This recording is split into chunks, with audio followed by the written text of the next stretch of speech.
સગીર દીકરીઓને લલચાવી ફોસલાવીને ભગાડી જવાની ઘટનાઓમાં ખૂબ જ વધારો છે છેલ્લા કેટલાક સમયથી છે તે થઈ રહ્યો છે ને આ ફરી એકવાર રાજકોટમાં આવી જ ઘટના બની છે જેમાં માત્ર 14 વર્ષની દીકરીને વિધર્મી એક યુવક છે તેણે લલચાવી ફોસલાવીને ભગાડી ગયાની ઘટના છે તે સામે આવી છે। આ ઘટનાની ફરિયાદ પ્રદ્યુમન નગર પોલીસમાં પણ નોંધવામાં આવી છે।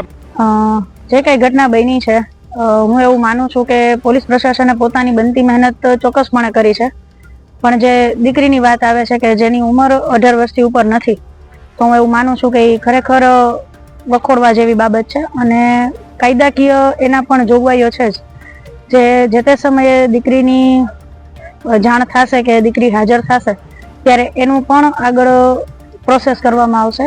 પણ જે કાંઈ બની રહ્યું છે એ સામાજિક એક ખરાબ મેસેજ પાસ થાય છે કે આજની દીકરીઓ જે 13 વર્ષથી ઉપરની ઘરની અંદર રસોઈ કેમ કરવી જેને ખબર નથી હોતી એના વિધર્મીઓ સાથે ભાગી જવું એનો આખો પ્લાન આ પ્રી પ્લાન જ હોય, બધું 100%ની વાત છે।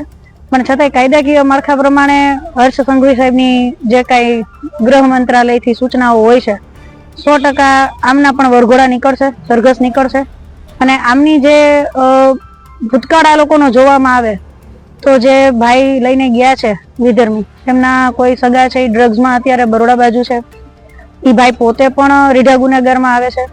પણ આ બધી બાબતોને ધ્યાનમાં લેતા કદાચ એના પરિવારને, દીકરીના પરિવારને આ બધી જો જાણ હોય તેમ છતાંય આ બનાવ બન્યો હોય તો ખરેખર શરમજનક કહેવાય। પણ કાયદાકીય એ લોકો માગવા આવ્યા છે ન્યાય, તો 100% પોલીસવાળાએ એનું સારામાં સારું કાર્ય કરીને બતાડ્યું છે અત્યારે અને કાયદાકીય પણ આમાં સારામાં સારી કામગીરી થશે એવી હું આપ સૌને બાહેધરી આપું છું।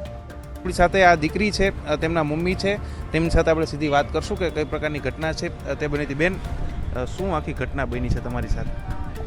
મારી બેબી 14 વર્ષની છે, એ ટ્યુશન જવા ઘરેથી નીકળી હતી પણ ટ્યુશનમાં પહોંચી જ નથી। પછી મને કલાક પછી જાણ થઈ કે ટ્યુશન આવેલી જ નથી, એમ ઘરે પણ પાછી નથી આવેલી। પછી અત્યારે 2 દિવસથી હું એની તપાસમાં હતી, મેં પ્રદ્યુમન પોલીસ ચોકીમાં ફરિયાદ પણ કરેલી છે મારી બેબી વિશે કે આ રીતનું છે।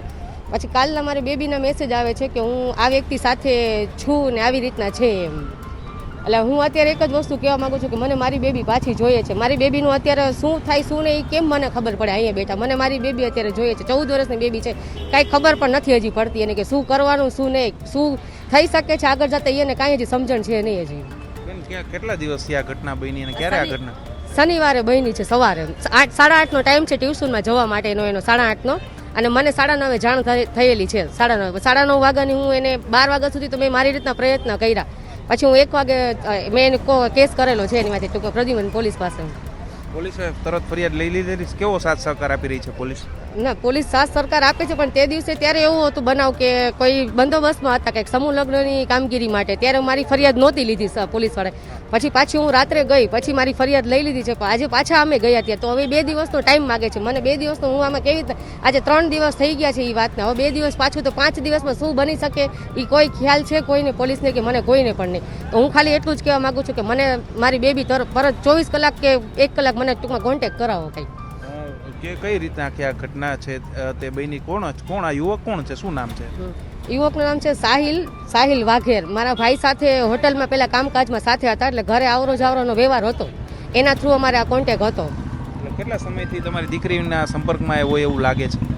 7-8 મહિનાથી આમ। 7-8 મહિના કઈ રીતે સંપર્કમાં આવતો? તમારી દીકરી પાસે અલગ મોબાઈલ હતો અથવા તમારા મોબાઈલમાંથી સંપર્ક કરતો? કઈ રીતના આખી તેમની વાત છે તે આગળ વધી? મારો મોબાઈલ જ હતો, મારી બેબીને હું ઘણીવાર મોબાઈલ આપતી, ટૂંકમાં કોઈ હોમવર્ક કે આ છે બંને પાસે મોબાઈલ હતો, એના થ્રુ કોન્ટેક્ટ થતો હોય સાહિલનો। અને એ ભાઈ પાસે દુકાને કામકાજમાં હતા એ, અને અત્યારે ટૂંકમાં ઘરે આવરો જાવરોનો વ્યવહાર પણ હતો। દીકરીએ શું કીધું તમને મેસેજ કરીને?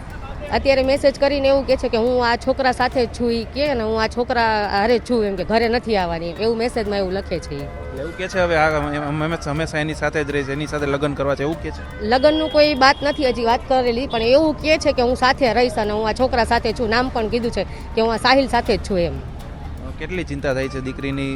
શું પોલીસ પાસે માંગ કરશો?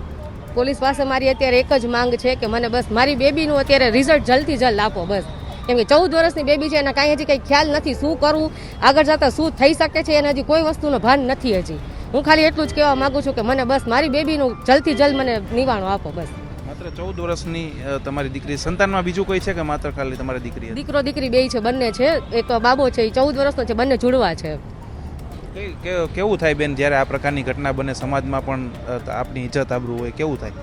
સર આમાં હવે કોઈની સામે આંખ ઉપાડીને જોઈ શકે એવી કોઈ પોઝિશન જ નથી. હવે એમ બેબીને કંઈ ભાન છે નહીં ને આ વસ્તુ કરેલી છે. આમાં આગળ શું થાય છે હજી બેબીને ભાન નથી, હજી 14 વર્ષની છે. એટલે હું એટલે એ જ પોલીસને માંગ કરવા માંગુ છું કે મારી બેબીને જલ્દથી જલ્દ તમે રસ્તો કરી આપો, મને બસ મારી પાસે લઈ આપો એને. બિલકુલ, રાજકોટમાં માતા પિતા માટે એક લાલબત્તી સમાન કિસ્સો ફરી એકવાર સામે આવ્યો છે.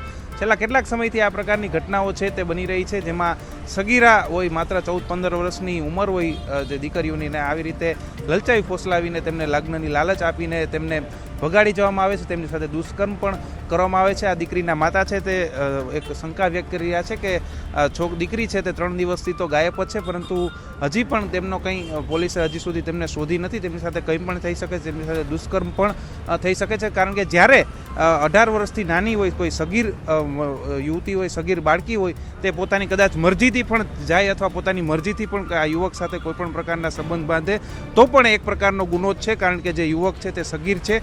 એટલે પોલીસે આમાં ખરેખર ધ્યાન દેવાની જરૂર છે ને તાત્કાલિક આ બાળકી છે તેને આ યુવકની ચુંગાલમાંથી છોડાવવાની જરૂર છે. હવે જોવાનું રહેશે કે પ્રદ્યુમન નગર પોલીસ છે તે ક્યાં સુધી આ બાળકીને છે તેના માતા પિતા પાસે પરત પહોંચાડે છે. રોનક મજીઠિયા, ગુજરાત તક, રાજકોટ.